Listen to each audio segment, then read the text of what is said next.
Welcome to Character Creation, where we build your favorite fictional characters to play them in Vampire the Masquerade. Today, we're going to be building everyone's favorite pointy-eared, dual-wielding, handsome man, Drizzt.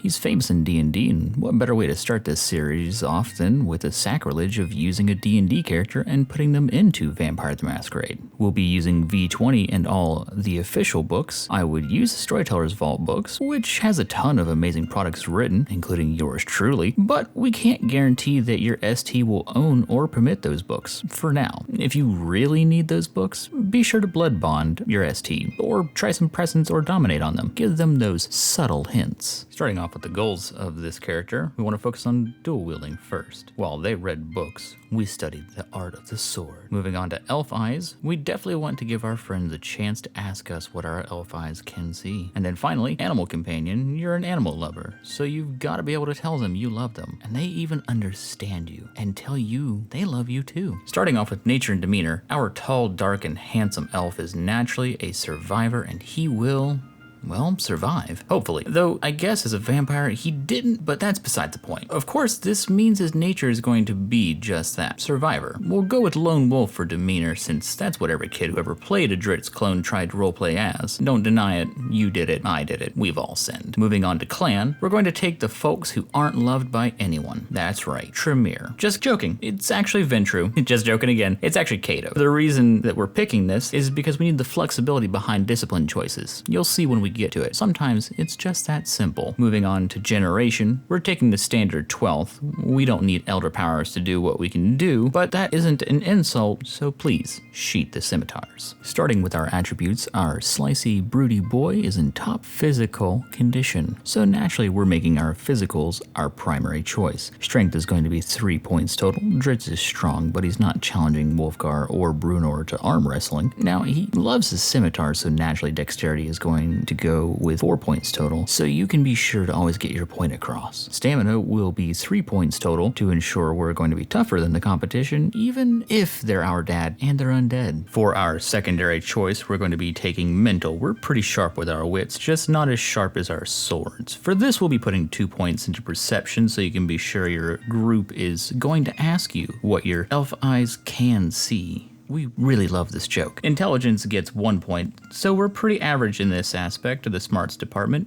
but being a genius is left for those fancy wizards and spellcasters. Wits will follow this up with the final choice of 2 points. We're clever and quick-witted. What a perfect choice of words. Finally, our tertiary choice is social. We're adjusted and capable, though not everyone is a fan of us. Our charisma is pretty standard. We make friends with those who see us for our actions and not for our skin color, so we're gonna go with a total of 2 here. Our manipulation has a total of 2 as well. We're skilled enough from being around our fellow drow for decades, but we're naturally an honest person, with our close friends at least. Finally, appearance is a total 2 as well. We're attractive enough, but we're no god of beauty. Overall, we're a pretty average guy in this category, and that's just fine. Moving on to abilities, we'll be making talents our primary choice. We're talented, and we've definitely made our daddy proud. If only he could see us now. Actually, scratch that. Focusing on the important parts, we're going to have 3 in alertness, athletics, and awareness. We're a skilled fighter after all. Following that, we're going to pick up 1 dot in brawl. We're a fighter, and we can defend ourselves without a weapon, but we're no monk. Showing our more sensitive side, just don't tell mom, or our sisters, or really anyone back home. We're picking up 1 dot in empathy and expression. We're able to convey and understand the motives of others, but that wicked family we've got just isn't our thing. Finally, we're going to cap it off with 1 dot of intimidation. We're one of the best warriors and fighters out there.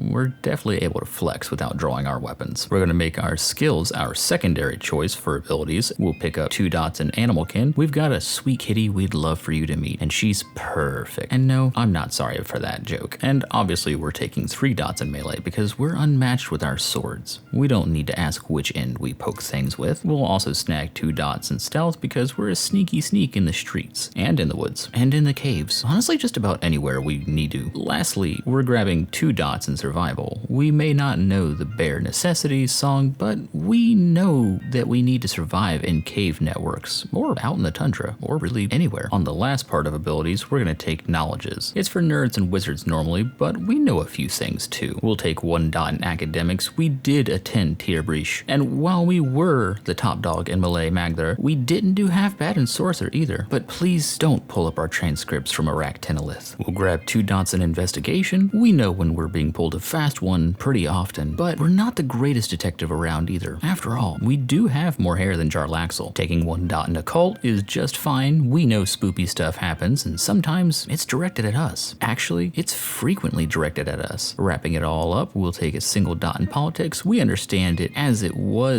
all our early childhood and Menzoberranzan consisted of, but we're not keen on dealing with it if possible. For our disciplines, we're going to take Animalism, Celerity, and Obtenebration. We're cative, and we're special. We get to pick these because of that. Just don't gloat. It's rude. For Animalism, we won't be taking any points here right now, but that's okay. We'll pick those up during freebies. Moving on to Celerity, we're taking 1 dot in Celerity because as a dual-wielding badass, we are the best around, and no one is ever going to keep us down. With Obtenebration, we'll be taking 2 dots for Obtenebration. This allows us to cast our drow power of darkness. And it's the best thing to thwart those pesky magic missile users and magic users in general. For our backgrounds, we'll be taking 4 dots in allies because we've got the best friends around and we can always rely on them. Just don't go falling in love with the cute girl. You're gonna outlive her and her dad is a really good friend of yours. Boy, that sounds awkward. Nah, I'm sure it'll be fine. Next, we'll take a single dot in resources because we can afford our equipment, but we don't live a lavish life as a ranger. We live within our means, and that's just cool. Now, I know some of you will ask, what about Mentor? And I know, I thought that'd be great too, but our dad is dead. It's time to let it go. And so is Montolio. Man, that sucks. Next, we're taking Humanity because it's obviously the right choice. We're compassionate to the sentient races, except for those pesky orcs and goblins. And even then, sometimes we give them a chance, but never the drow. So we're gonna need Humanity here. Moving on to the Virtues section, we're gonna take 2 dots in Conscience, giving us a total of 3. We're pretty self-aware, and we don't want to forget others hurt too. We're also taking 2 dots in Self-Control for a total of 3 because we're tough on ourselves, but sometimes we just let it all go and transform into our true self. The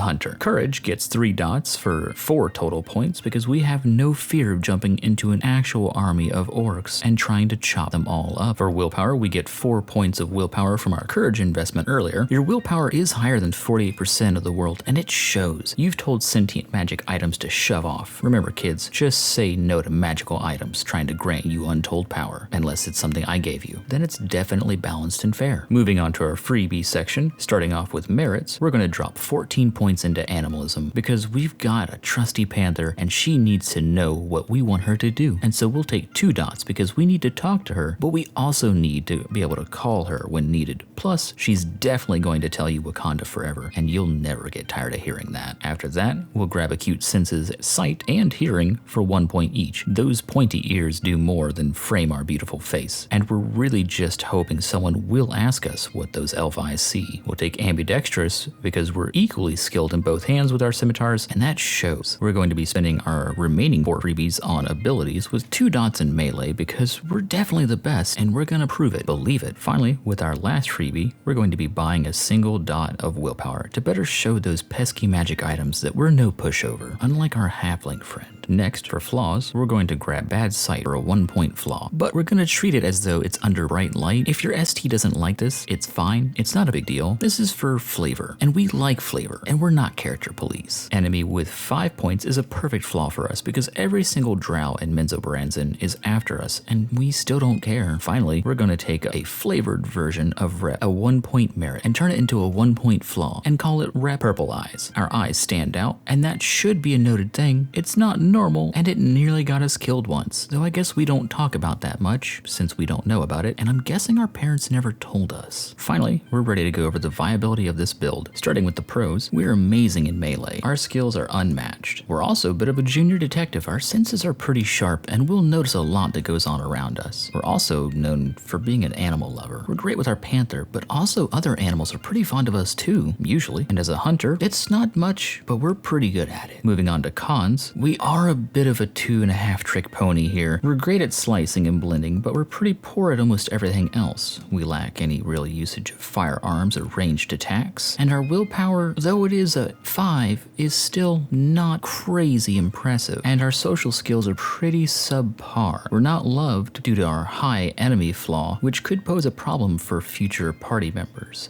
But overall, we're pretty capable of defending ourselves as long as it's not social related or mental related. And thanks again again for watching. If you like this video, be sure to like and subscribe. We make one character a week. Now tune in for next week where we try our hand at a redhead who saves his country and is filled with angst.